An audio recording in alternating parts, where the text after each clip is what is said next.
جب گریو یارڈ میں تھے اور آپ کے والد صاحب کو دفنا دیا تھا اور تدفین کر دی تھی اور دعا بھی ہو گئی تھی اس کے بعد, تو ہم نے کہا تھا ہم جا رہے ہیں, پھر آپ نے کہا تھا میں رکنا چاہتا ہوں نا یہاں پہ.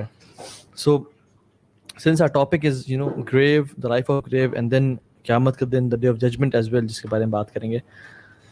وہ جو والد صاحب کو دفنانے کے بعد قبر کے اور پھر مٹی ان پہ ڈالنے کے بعد اور وہ قبر بن گئی ہے, تو what did you feel, what did you realize, کیسا ٹائم گزرا؟ ٹھیک ہے, اگر آپ کو یاد بھی, آپ لوگ بلکہ سارے تھے وہاں پہ موجود, والد صاحب کو جو قبر میں اتارنے والا پروسیس ہوتا ہے نا, ایک تو وہ that is very painful. I think کہ اگر کسی نے یہ پروسیس سے کوئی گزرا ہوا ہے نا کوئی بھی, تو اس کو ایک نا بہت ساری فیلنگز آتی ہیں. ایک تو ہوتا ہے کہ یار you leaving your loved one, آپ ان کو نہ چھوڑ رہے ہیں کہیں. سو دس فیلنگ نا, اور وہ فیلنگ آ رہی تھی this is the last time I am touching my father. بالکل نا, کہ میں نے جب ان کو اتارا بھی نہ تھا تو 2 منٹ میں سوچ رہا تھا, ان کے نا میں نے ہاتھوں کو فیل کیا, اور وہ بڑی عجیب فیلنگ ہوتی, بیکاز اس ٹائم نا مجھے بہت رونا بھی نہیں آ رہا تھا. اس ٹائم میں ایک عجیب سی کیفیت میں تھا, سوچ میں زیادہ تھا کہ یار یہ ہو رہا ہے, like this is actually happening, he is going now.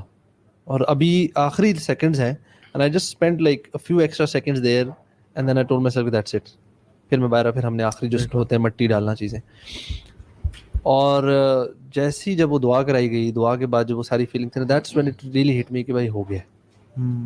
And بیچ میں نا آپ اپنا بھی سوچ رہے ہوتے ہیں, تھوڑی دیر بعد آپ کو اپنا بھی یاد ہے کہ میں نے بھی یہاں آنا یار. اینڈ بہت دیر تک نا میرے ساتھ یہ تھا کہ اینڈ تک آئی واز ویری تھاٹ فل. میں بہت چیزیں میرے ذہن میں چل رہی تھی, میں اپنے بارے میں سوچ رہا ہوں, فیملی کے بارے میں سوچ رہا ہوں, والد صاحب کے بارے میں سوچ رہا ہوں.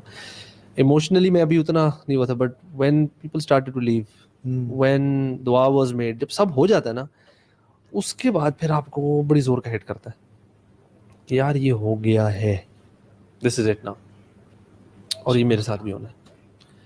اینڈ اس ٹائم آپ کو نظر آتا ہے کہ جو کچھ میرے والد صاحب نے کرنا تھا, جو کچھ ہونا تھا ہو گیا نا. اٹس ناؤ اپنے اوپر یہ ذمہ داری فیل ہو رہی تھی کہ یار اب ان کے لیے دعا تو کر سکتا ہوں نا, مطلب جتنی دعا کر سکتے کریں. بٹ جو ایک فیلنگ آتی ہے نا کہ یار انسان کی بے بسی